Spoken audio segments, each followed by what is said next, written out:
It's not clouds. What is happening? What is happening? Oh my goodness. Our full camera bag. My full backpack with all the camera stuff inside.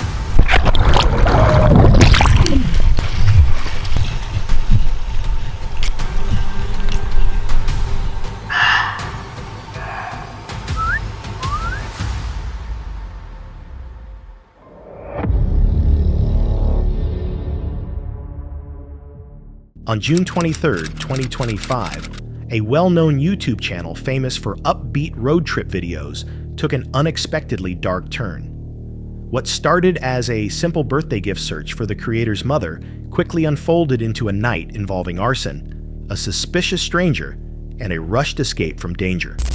Extremely important mission like no other. Unless, of course, somebody's done a mission that's similar before, then it's a mission like another. But anyway, we're on a mission. We've got to get down to the Kent coast. In fact, I might be lying about that. I think it might be East Sussex. Either way, we're going down to Rye. I've put the location into the sat-nav, so without further ado, let's let this mission commence, albeit extremely slowly. Well, I haven't come as far as Rye because I looked on the map and parking there seemed like a bit of a nightmare. There's height barriers on all the car parks. So we're in a place now called Winchelsea, or we're near Winchelsea anyway. I think we're on the way there.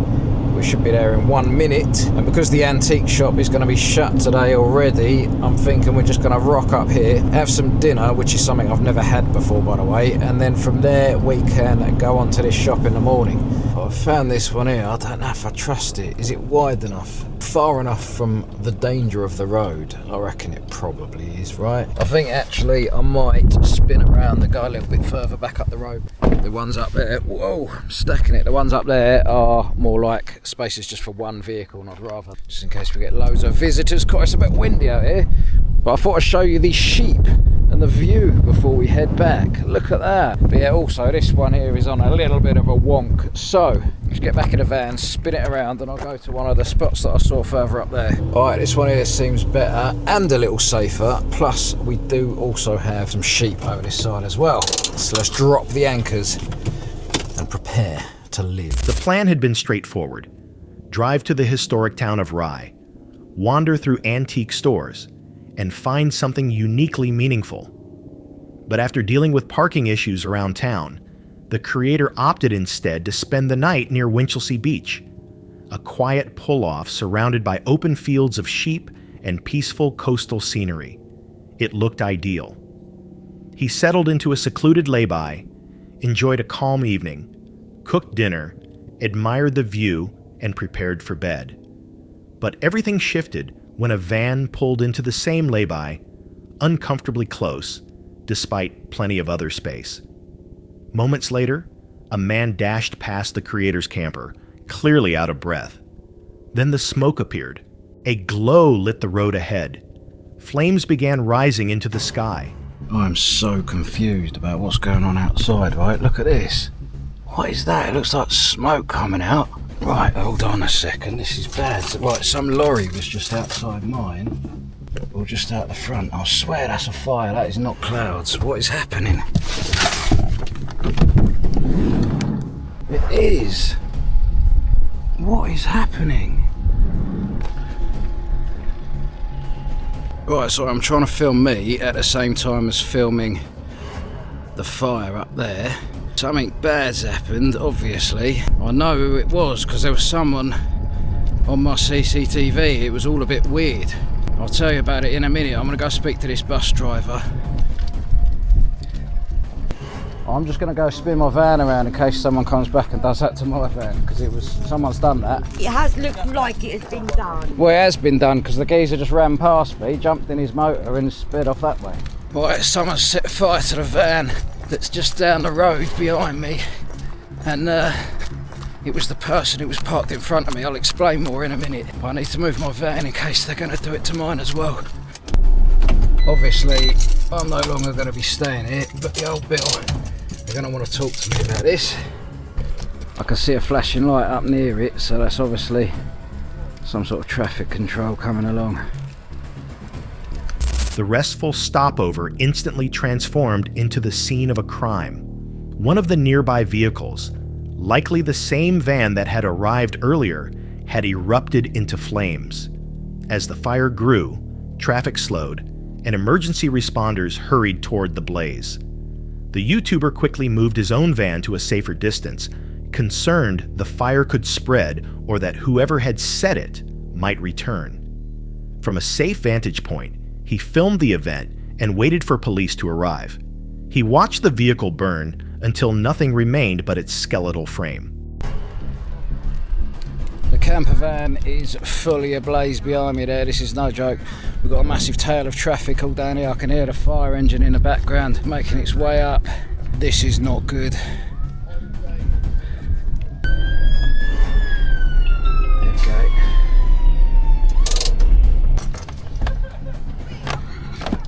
Apologies, I know you won't be able to see much on my camera right now, but I'm walking up the little ramp up onto the wall of the beach, and I can't see anything. Where's my torch? Now I'm just going to walk along the top. I was going to see if I could see it a bit better from up here. It looks like they've already put it out, to be honest. I've just been chatting to those guys. It's probably been about 10 minutes now since that fire engine turned up. There's no old bill, which is surprising. Just walking a bit closer to it now. You can see the fire engine's just down there. The camper van is now in ashes on the floor. It's been completely burnt out. You can see the guys just down there spraying the last bits to make sure it's fully out. But that is the end of one vehicle. I guess I've got to wait for the police to turn up, because if I leave the scene, they're going to think it's suspicious. But other than that, I don't know what to do. Obviously, I'm not going to sleep here for the night now. It sounds like it might have been targeted on that particular van because it's been sat there for ages, apparently. But you never know, it could have been just a random camper van burn. And the thing is, if he decides to do it again, if he's some nutter and he comes back, I don't particularly fancy going up in flames tonight when I'm asleep. The next morning, he reviewed his dashcam footage, and the details became clearer. The man who had run past his camper earlier had walked toward the beach carrying a bag, placed something down, and then headed toward the targeted caravan. Shortly afterward, the fire ignited. The man later returned, observed from afar, and then disappeared into the night. His face never appeared on camera, and his license plate was not visible. But the conclusion was unmistakable.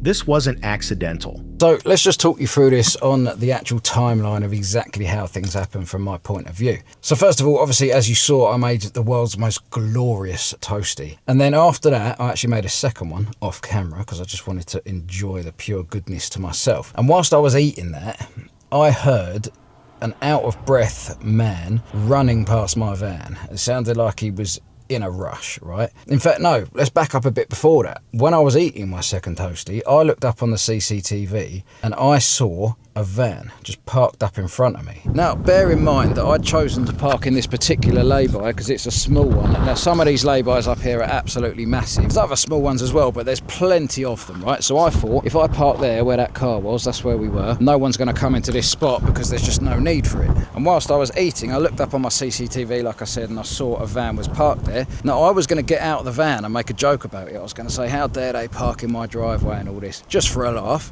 But before I had a chance to do that, I was finishing my food, and like I said, this geezer ran past the van that way and up here. Now, as soon as I heard his footsteps running and panting past my van, I looked up on the CCTV. I was like, what's all that about? Why is someone out for a run at this time of night? But I saw that he jumped straight into his van and sped off, which I thought was a bit weird, and I was wondering why. But in my head, I just come to the conclusion that maybe he'd been caught short. He needed the toilet, and he'd run up onto the beach, done his business, and then he jumped back in the van and just carried on his journey. So I looked back on the camera, and I saw a light on the front camera and a light on the rear camera, and I thought it was just headlights coming down the road. One of them was a bus that was coming down this road here. That's the bus that you saw last night. And the other light was up there, which turned out to be the fire, but at the time I thought it was another headlight coming down. Whether it stemmed from a personal conflict or a random act, the situation underscored a chilling truth. If the wrong vehicle had been chosen, the results could have been drastically different. Was this a deliberate attack, or a random act that could have involved anyone nearby? What might have happened if he hadn't checked his cameras? Or worse, if he had been inside the van that was targeted? Share your thoughts below. Even in a peaceful coastal setting, when you're parked alone, danger can be far closer than it appears. Julian and Sven, the duo behind the Travel Tellers channel, have spent years wandering the globe. Along with their dog Felix and their old van Daisy, they've crossed more than 60 countries, living a life defined by freedom, spontaneity, and curiosity. They've hitchhiked, couch surfed, and eventually transitioned into full-time van life. But none of their previous adventures prepared them for what took place along Italy's Mediterranean coastline. It started with something simple: a short stroll, a quick break for lunch. Yet within minutes of leaving Daisy parked by the sea, everything shifted. A security notification appeared. Okay, so the door was closed. It was like that, There was a cover. and yeah, there was a cover, and I saw immediately center pedal was lying down there. We didn't- do that, and we left the cover there. And then I saw, look at the locks. The sliding door can't be opened anymore. It's blocked. I don't know. This one, I locked it before, and it's open. They just went in here. We left the chaos like this, kind of, but not exactly like this. So they threw this thing over there, and they took out the stand-up pedal, and then they grabbed Everything they could. everything they could. So my handbag was down here. Luckily, there's nothing important basically in my handbag. My handbag is a trash bag. But Except our passports. there were our passports and Felix vaccination and pet passport inside. So this is gone, but this is just paper. We're in Europe. It doesn't really matter. We can cross the borders with our ID cards. And for Felix, he will be fine. No one will check it. It's okay. Not even my wallet was in there. A few days ago I put it somewhere else and I forgot about it. Oh, luckily, because otherwise the cards would be gone. Your ID. My ID, yeah. This is what I need to travel in Europe. Yeah, so from here only my handbag is missing. The door is not broken. They just like climbed inside the car from the other side and grabbed everything they could. And unfortunately, I already saw it. Our camera is gone. And oh my god, it's Our full camera bag. my full backpack with all the camera stuff inside is gone. Drone is gone.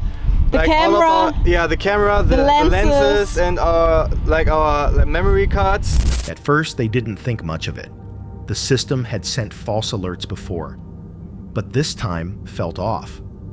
When they hurried back to the van, fear hit immediately. The locks were damaged. The sliding door jammed. Something was clearly wrong. Inside, the reality sank in. Someone had forced their way in. Their belongings were scattered. Several bags were gone, and worse than anything, their main camera gear, drone, and memory cards had been stolen. This wasn't just equipment. It was their livelihood, the tools they relied on to capture stories, share their travels, and sustain life on the road. The total loss? More than $6,000, and none of it was covered by insurance. Even so, there were small signs of luck. The intruder overlooked some essentials. A laptop, a spare camera, and a pouch full of SD cards remained untouched, likely buried beneath layers of clothes and clutter. It's likely the thieves were interrupted. A nearby family had arrived moments after the alarm sounded, and combined with the blaring alert, it was probably enough to scare the thief off before they searched deeper. The couple filed a police report with the help of local bystanders. The officers were sympathetic but honest. Whoever had done this was probably long gone. These kinds of thefts are quick, calculated, and rarely resolved. There were signs the break-in wasn't random. A parked car had been idling nearby when Julian and Sven arrived, a young couple inside, possibly acting as lookouts. The timing was too exact to ignore. Within minutes of the van being left alone, the burglary happened. The thief moved efficiently, likely entering through the passenger side, grabbing whatever they could reach and escaping before anyone noticed. So was this just a crime of opportunity? Or had they been observed from the moment they pulled in? Okay, so let's just start from the beginning. This is very, very bad. We wanted to go to the restaurant and... Just 5 minutes from here. Exactly. And then we saw when we left, there was a car standing on the street, and it was just like standing right at the point where Daisy is, and they were just standing there and looking at the car, I guess. It was a young couple yes, we it was saw. a young couple. Later on we saw it was a young couple, but because it was standing there, I turned on the security system. So I turned it on, and like 1 minute after it says it's turned on, I got a notification on my watch that it detected like someone breaking into the car. And it never did that before, so we knew it's serious. So I immediately ran back to Daisy. At first I saw like everything looked good, all the windows are still there, not broken into, and I saw something under the bus, and it was the stand-up pedal, and I immediately thought, okay, that wasn't us, someone was inside the bus. And luckily there was a couple standing next to our car which just was getting ready to go to the beach, and they were Italians, and I asked them if they saw anything. They said no, there was just a family leaving the place. I also saw it, like a family with 2 children calmly driving off, but I guess they didn't do anything. Probably the thieves or the thief probably left because the family came, or like the other cars came. And our alarm. Security system was ringing all the time. Wee, wee, wee. Yes, and I asked them if they could help us, like calling the police. I called the police, and luckily they talked to them and explained what happened in Italian. Beyond the monetary hit, what hurt most was the sense of intrusion. Daisy wasn't simply a vehicle, it was their home. Knowing someone had rifled through it while they were only steps away left them shaken. What if they hadn't come back when they did? How much more could have been taken? Or worse, what if they'd returned in the middle of the theft? Was this unfortunate timing or a coordinated plan? Share your thoughts below, because for people living on the road, the boundary between freedom and vulnerability is razor thin. On June 25, 2025, YouTuber Thomas Locke shared what he described as a personal milestone, his first entirely solo wild camp in the woods. Unlike his typical uploads, this one carried a quieter, more introspective tone. He chose a patch of woodland on private property, secured with permission, believing the controlled setting would strike the right balance between seclusion and security. This wasn't about pushing survival skills or braving extreme conditions. It was about becoming comfortable with being alone, building mental resilience, as he put it. Now, I appreciate this isn't like wild camping, and I imagine a lot of people are thinking, oh well, this is just car camping. At a certain point, all you're doing is car camping. And that's true, but what I need to do, and I've said this a few times recently, is build up this like tolerance to camping, where I know that I'm going to get a good night's sleep. I know I'm not going to get freaked out by the sounds in the night. This is a perfect spot, by the way. This is literally a perfect spot. The car's just there. A bit lame, but this is a good spot. I've got to build up that tolerance. I've got to get used to the sounds of the woodland in the night, and knowing that I'm in a safe place, I have permission to be in, is going to help with that. For sure. Because you see what happened with the and I felt like I was being watched, and I felt like I wasn't welcome, whereas I know I could be being watched, but I haven't got to worry about anything like that. The evening went smoothly. Thomas set up his tent beside his vehicle, settled in, and spent some time live streaming with his viewers. He openly admitted he felt slightly on edge, but everything seemed manageable. Mentally, he felt steady, at least for the moment. Righto, that's the live stream done. Not bad at all. Shout out to Ian for the super chat, £5, what a legend. And that'll be available to watch as well if you want to catch up with all that. It was a lot of nonsense. I had some absolute freaks in my chat tonight. It's starting to get dark, so I think, I mean it's not, like it's still bright out, like you can see the sky is still bright. But I think I'm gonna head into bed. The darker it gets, the more panicky I'm gonna be. But there's no reason to be.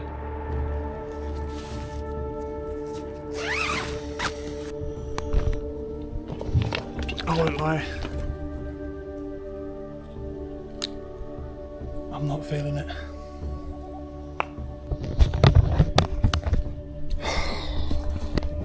Fuck me. Oh god, I just saw a tree. And for a second there, I thought, oh god, it looked like a creature, man. My brain recognised it as that. And then I turned away and then I looked back and then it processed it.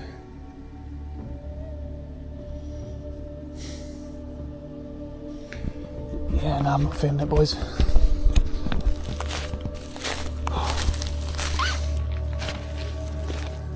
If I get into my tent and just chill out and calm my nerves down, I'll be fine. I literally came off the live stream, looked around.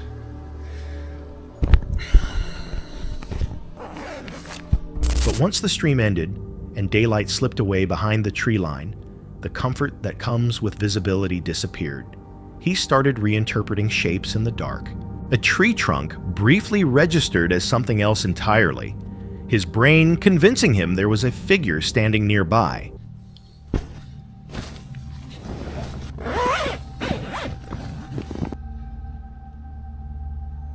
gonna chill out for a little bit, see how I feel.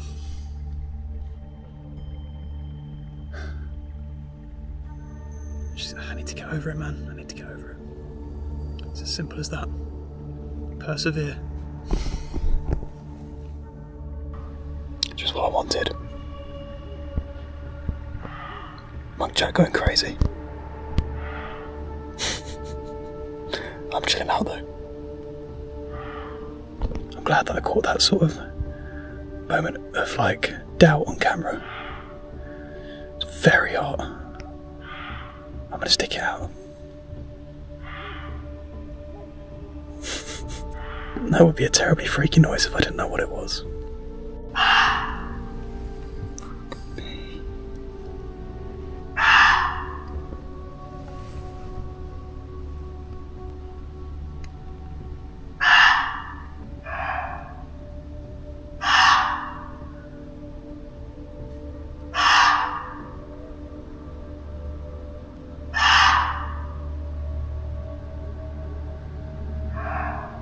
He brushed it off with a laugh, at first.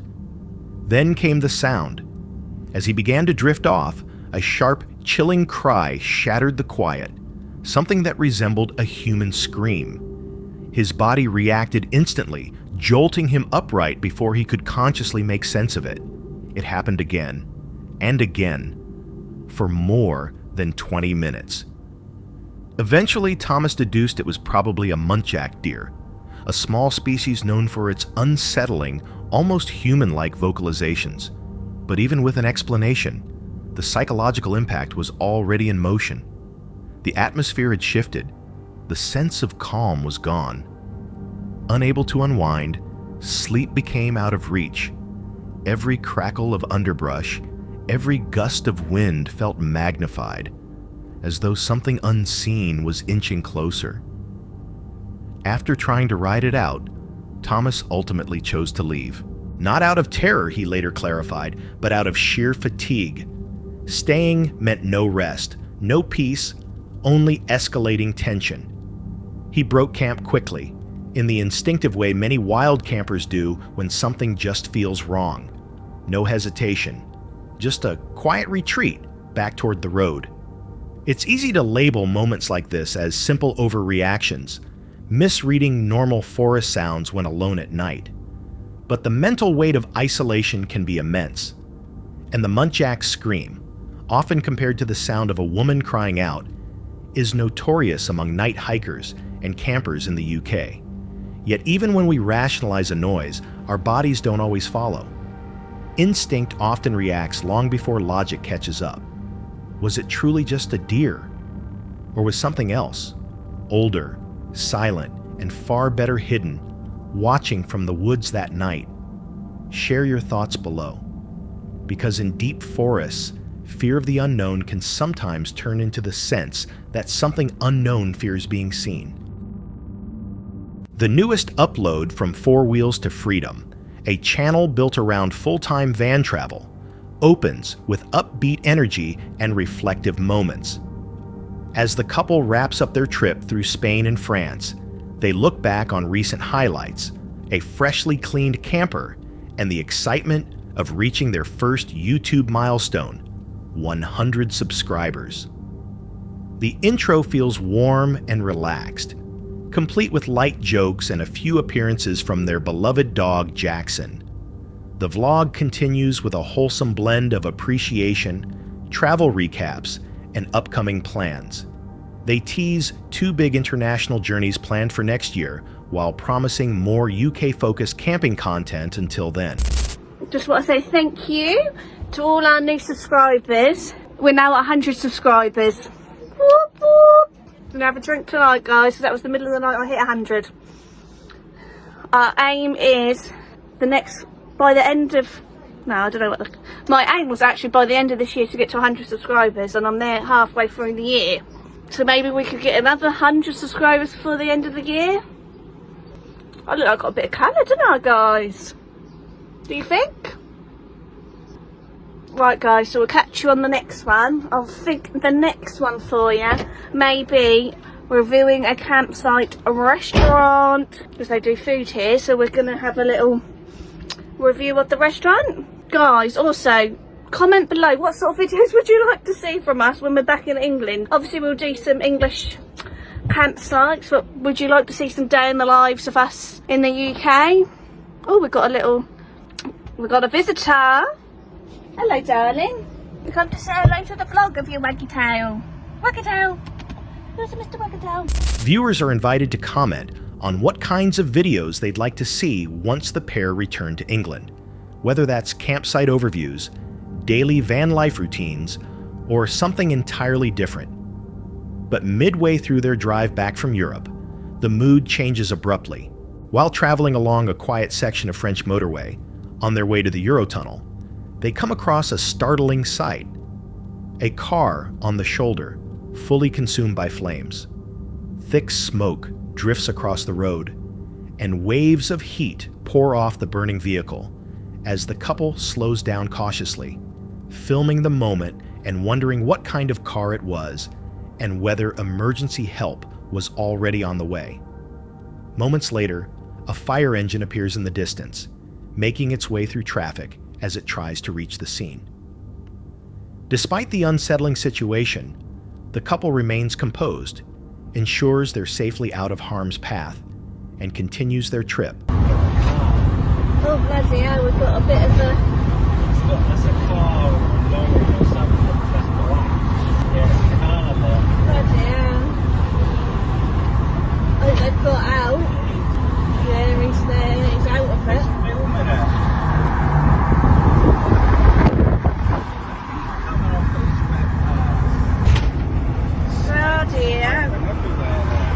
Up, I think.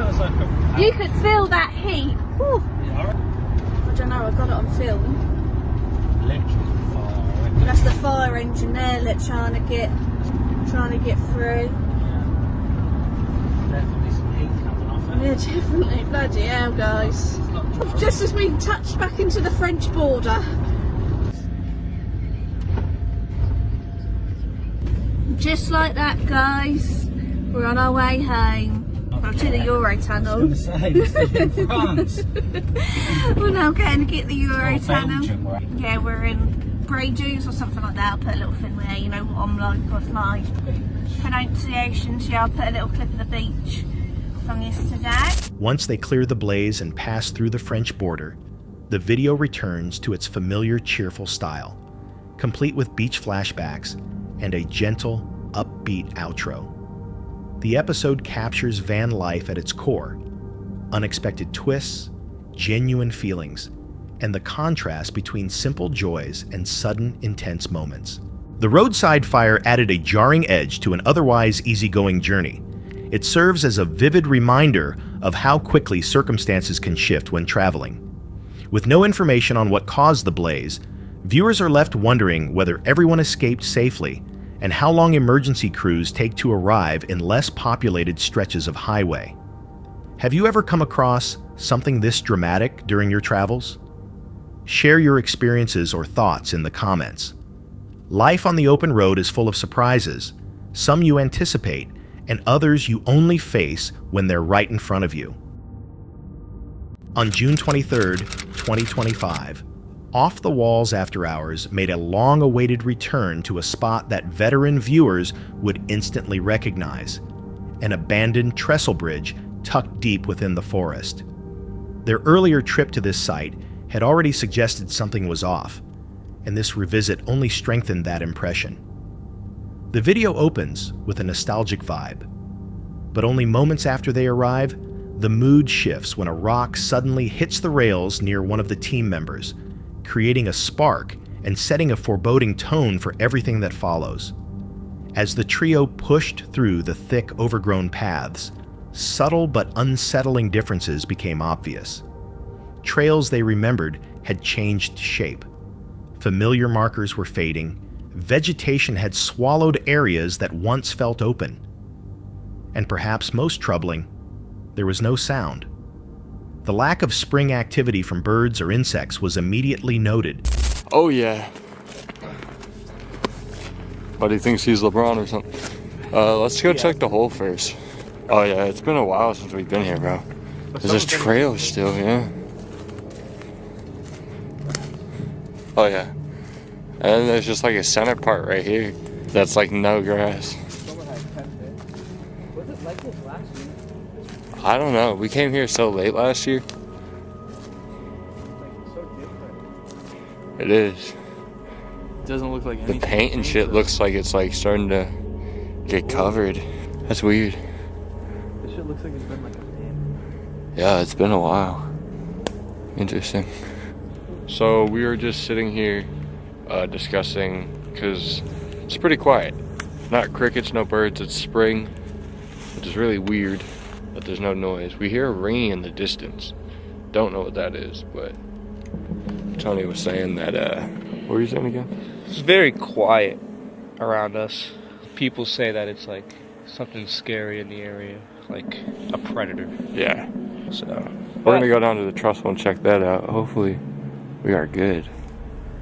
Conditions deteriorated as they approached the bridge. The area was much more waterlogged than on their previous visit, slowing them down. One member twisted his ankle, adding strain to the trek. While pausing to regroup, they began noticing noises around them, steps and movement weaving through the brush. Whatever was circling them stayed just beyond their flashlight reach. Jordan just twisted his ankle right in that area. Oh, I need to tighten this. Oh, that hurts so bad. Cut the lights. Put on a bow if anything. I have no low on this, I don't think. That fucking hurts so bad, guys. He's like, we might need to call it a night, boys. Then you'd have to walk back. We do.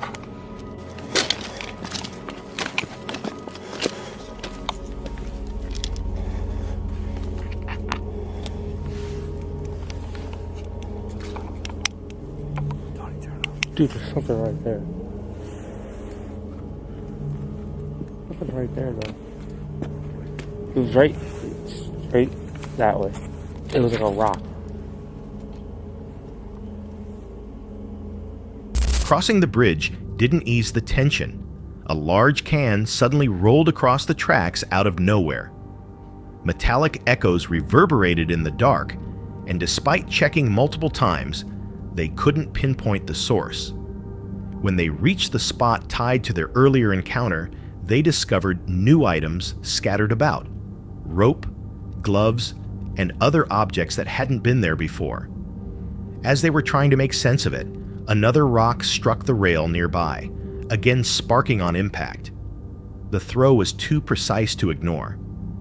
That moment shifted the group from uneasy to outright alarmed. Dude, what the f? A rock just sparked in front of my fucking face. You're tripping, dude. Dude, No, I told you. It sounded like something. I kid you not, a rock literally hit the track and sparked. Right next to each other, literally. Yo, That was coming towards us fast as fuck. Tony, pull your phone out so you can record. This might die. I want to get everything on footage right now. What the f? Dude. Guys.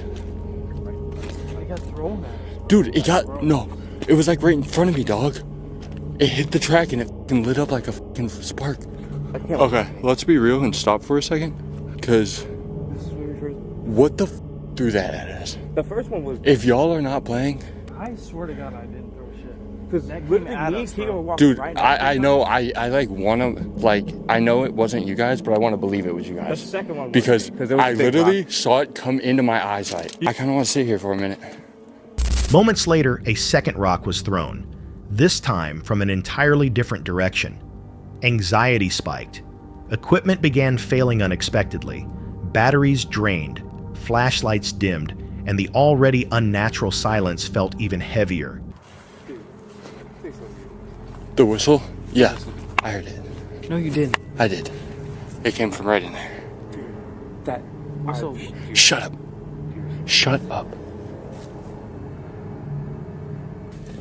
That whistle, dude. Jordan, come here. See what happens. We just got a lot, Tony, you got a lot of whistle.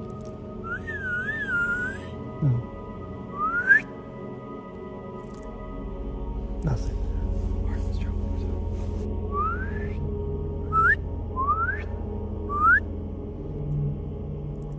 more. Then came the noise that unsettled every one of them, a distant whistle echoing through the dark. It wasn't random, it repeated. It sounded intentional. They tried answering with whistles of their own, but were met only with silence, followed by more movement in the brush. That was enough. The group chose to withdraw, abandoning any idea of pushing further in. With no visible source for the disturbances and no real explanation, the night ended not with clarity, but with even more uncertainty.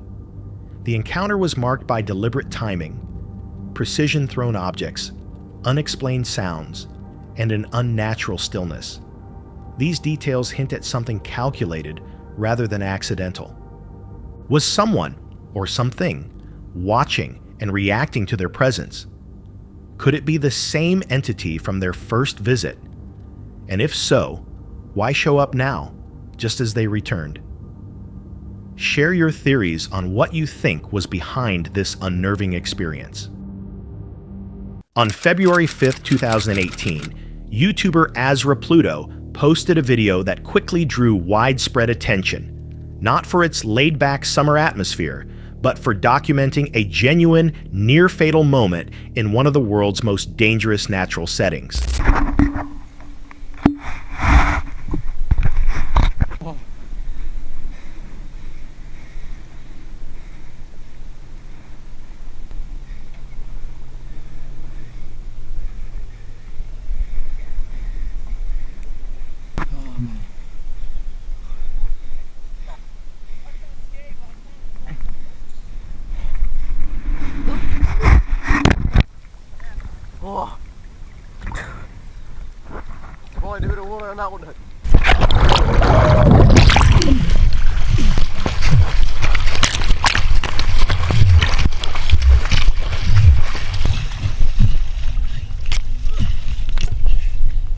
The clip starts off harmlessly.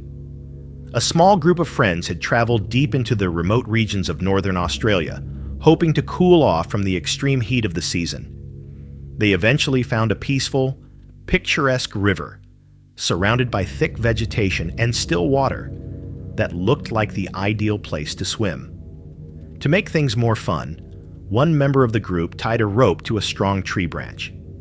He prepared to swing out over the river, expecting nothing more than a refreshing jump into the water. But what happened next was far from routine. The moment he swung out and released himself, the calm surface erupted. From below, a massive crocodile shot upward, jaws spread wide, aimed directly at his legs. The attack was sudden, violent, and terrifyingly close. The man narrowly avoided being struck, landing in the water just far enough away to survive. Fueled by panic and instinct, he scrambled toward the riverbank, shaking, drenched, and clearly in shock. Though he said nothing, the look on his face revealed everything. The closeness of the predator and the chilling awareness of what almost happened was unmistakable. The serene river, once inviting, now felt menacing. What had seemed like a harmless swimming spot suddenly appeared deceptive, its calmness concealing a deadly hunter beneath. Crocodiles are apex predators known for their patience. They often lie motionless beneath the surface, waiting for the right moment to attack. The man's sudden movement on the rope swing likely triggered its predatory response. It's entirely possible the crocodile had been quietly monitoring them from the moment they arrived. Was this an unfortunate coincidence? Or had they unknowingly entered the territory of a fiercely territorial predator? Share your thoughts below. How do you think you would react if confronted by danger lurking just under the water? That's it for tonight. Which moment creeped you out the most? Drop it in the comments. Have your own story? Share it with us, and stay tuned. The next one is even darker.